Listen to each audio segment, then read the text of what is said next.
ছাত্ৰ-ছাত্ৰীসকল আজিৰ ভিডিঅ'টোত প্ৰথমতে আমি গোলাকাৰ লেন্সৰ সূত্ৰ আৰু গোলাকাৰ লেন্সৰ বাবে বিবৰ্ধনৰ বিষয়ে বুজিম।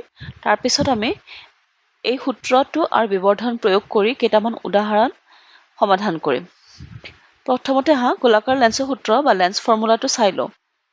গোলাকাৰ লেন্সৰ সূত্ৰটো হ'ল 1/v minus 1/u equal to 1/f। ইয়াতে u হৈছে লক্ষ্যবস্তুৰ দূৰত্ব, v হৈছে প্ৰতিবিম্বৰ দূৰত্ব আৰু f হৈছে ফকাছ দৈৰ্ঘ্য। এই আটাইবোৰ দূৰত্ব বা দৈৰ্ঘ্য আমি লেন্সখনৰ যিটো অপ্টিকেল চেণ্টাৰ বা আলোক কেন্দ্ৰৰ পৰা জুখিম। মনত ৰাখিবা আমি দাপোনৰ ক্ষেত্ৰত যিবোৰ চিহ্ন প্ৰথা ব্যৱহাৰ কৰোঁ লেন্সৰ ক্ষেত্ৰতো সেই একেবোৰ চিহ্ন প্ৰথাই ব্যৱহাৰ কৰিম। আমাৰ লক্ষ্যবস্তুটো সাধাৰণতে লেন্সখনৰ বাওঁফালে থাকে, সেইকাৰণে লক্ষ্যবস্তু আমি ঋণাত্মক লওঁ আৰু প্ৰতিবিম্বটো সৎ বা অসৎৰ ওপৰত নিৰ্ভৰ কৰি উঠি তাৰ চিহ্নটো ধনাত্মক বা ঋণাত্মক হ'ব। আকৌ ফকাছ দৈৰ্ঘ্য লেন্সৰ ওপৰত নিৰ্ভৰ কৰিব। যদি লেন্সখন উত্তল হয় তেতিয়া ফকাছ দৈৰ্ঘ্য হ'ব ধনাত্মক আৰু যদি লেন্সখন অৱতল হয় তেতিয়াহ'লে আমাৰ ফকাছ দৈৰ্ঘ্যটো ঋণাত্মক হ'ব।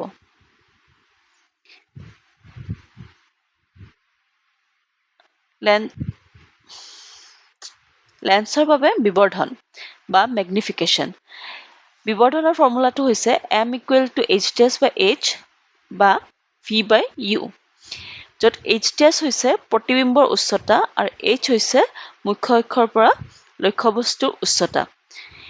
আৰু আমি m equal to v by u সহায়ত আমি বিবৰ্ধনটো প্ৰতিবিম্বৰ দূৰত্ব আৰু লক্ষ্যবস্তুৰ দূৰত্বৰ সহায়ত উলিয়াইছোঁ।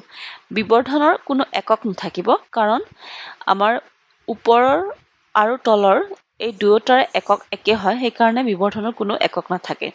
এতিয়া মনত ৰাখিবা m যদি ঋণাত্মক হয় তেতিয়াহ'লে আমাৰ যিটো প্ৰতিবিম্ব হয় সেইটো হ'ব সৎ আৰু ওলোটা, আৰু যদি m ধনাত্মক হয় তেতিয়াহ'লে আমাৰ প্ৰতিবিম্ব হ'ব অসৎ আৰু থিয়।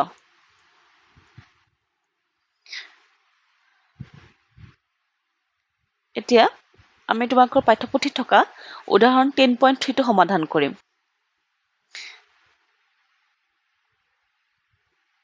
প্ৰশ্নত দিয়া আছে অৱতল লেন্স এখন। অৱতল লেন্স এখনৰ ফকাছ দৈৰ্ঘ্য 15 চেণ্টিমিটাৰ। যিহেতু আমাৰ অৱতল লেন্স এখনৰ কথা কৈছে, অৱতল লেন্সৰ ফকাছ দৈৰ্ঘ্যটো আমি এইটো ফকাছৰ কাৰণে উলিয়াওঁ। সেইকাৰণে ফকাছ দৈৰ্ঘ্য হ'ব ঋণাত্মক, f equal to হ'ব -15 চেণ্টিমিটাৰ। লেন্সখনৰ পৰা কিমান দূৰত্বত লক্ষ্যবস্তু এটা ৰাখিব লাগিব যাতে তাৰ পৰা 10 চেণ্টিমিটাৰ দূৰত্বত লেন্সখনে প্ৰতিবিম্ব এটা গঠন কৰিব পাৰে। আমাক u লাগে আৰু আমাক v ৰ মান দি দিছে আমাক 10 চেণ্টিমিটাৰ বুলি কৈছে। এতিয়া 10 চেণ্টিমিটাৰটো ঋণাত্মক হ'ব ধনাত্মক।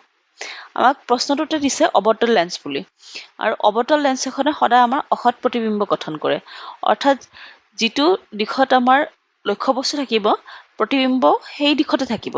মানে এইফালে আমাৰ u আছে, এইফালে আমাৰ v2 আছে, সেইকাৰণে v আমাৰ ঋণাত্মক হ'ব, v equal to হ'ব -10 চেণ্টিমিটাৰ। এতিয়া আমাক u উলিয়াব দিছে আৰু আমাক বিবৰ্ধনৰ মান উলিয়াব দিছে, অৰ্থাৎ আমি m ৰ মানো উলিয়াম। আমি প্ৰথমতে লেন্সৰ সূত্ৰ ব্যৱহাৰ কৰি u ৰ মানটো উলিয়াম। লেন্সৰ সূত্ৰ আছিল 1/v minus 1/u equal to 1/f বা 1/-10 minus u equal to 1/-15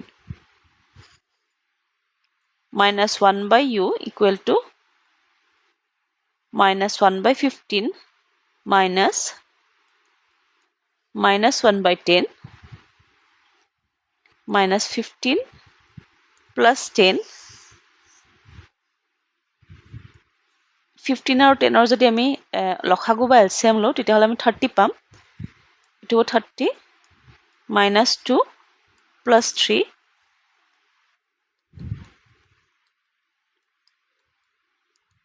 1/30, আমি 1/30 পালো, কিন্তু আমাক 1/u নালাগে, u হে লাগিব, সেইকাৰণে আমি পাম -c equal to প্লাছ 30 বা u ইকুৱেল টু হ'ব -30 সেন্টিমিটাৰ অৰ্থাৎ আমাৰ লক্ষ্যবস্তুৰ দূৰত্বটো হৈছে -30 সেন্টিমিটাৰ এতিয়া আমি বিবৰ্ধনৰ মান উলিয়াম m ইকুৱেল টু হৈছে v বাই u সেইকাৰণে v ৰ মান যদি বহাও v আমি পাইছিলো -10 সেন্টিমিটাৰ u পাইছো -30 সেন্টিমিটাৰ হলে আমি মানটো পাম 1/3 বা 0.33 ইয়াতে চোৱা m ধনাত্মক হৈছে হেহে আমাৰ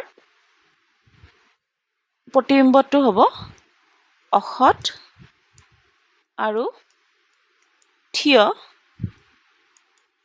আৰু যেহেতু m ৰ মান একতকৈ কম হৈছে সেই কাৰণে প্ৰতিবিম্বটো আমাৰ সংকুচিত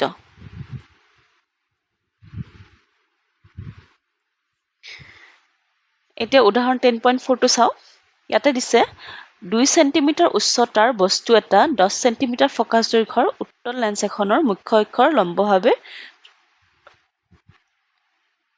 ৰখা হ'ল এতিয়া আমাৰ লক্ষ্যবস্তু উচ্চতাটো দিছে h ইকুৱেল টু হৈছে 2.0 সেন্টিমিটাৰ আৰু উত্তল লেন্স যেহেতু দিছে ফোকাস দৈৰ্ঘ্য ধনাত্মক হ'ব 10 সেন্টিমিটাৰ লেন্সৰ পৰা লক্ষ্যবস্তু দূৰত্ব 15 সেন্টিমিটাৰ অৰ্থাৎ u ইকুৱেল টু হ'ব -15 সেন্টিমিটাৰ প্ৰতিবিম্বৰ প্ৰকৃতি অৱস্থান আৰু আকাৰ নিৰ্ণয় কৰা প্ৰথমতে আমি v উলিয়াম তাৰ পিছত আমি m উলিয়াম আকৌ আমি লেন্সৰ সূত্ৰটো ব্যৱহাৰ কৰো 1/v - 1/u equal to 1/f বা 1/v - -15